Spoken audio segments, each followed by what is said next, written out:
tlangwal si pa zona kumsom li pakwa chung kim te a len lain omlai a rang si mo kan rona kan phal theilo che sin thlafam khwa loi turan pate theini se singlama kir le in voini chu lemang ter te la o ma se khwaruat dan the chang si lo kan phen bung pui itliak ta mo kan ngai ngam lo lung lo tuidona hoilo par thya zong ri sang mo liam to ma la ngil ni reng a her chuak lo nge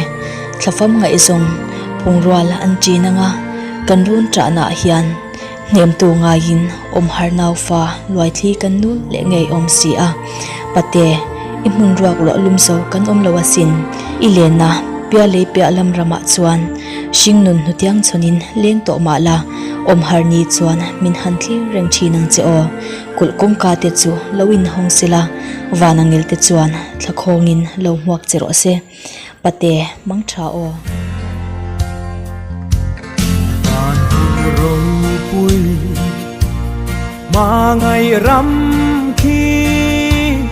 mi thiang lim te in a đi anh đi he na trên về tu rin khô bel thil te chu bay la khô bel đi aral hunni nakina ain nuama mi thiang him te len ramma vanina kan sengang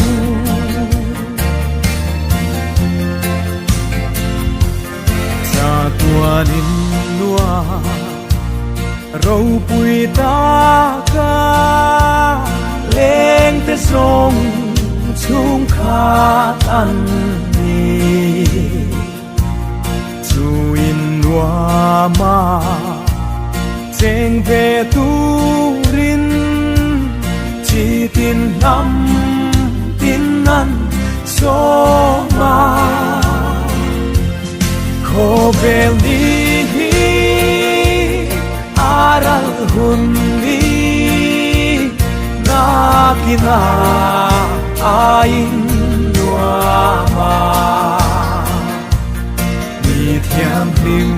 te len ram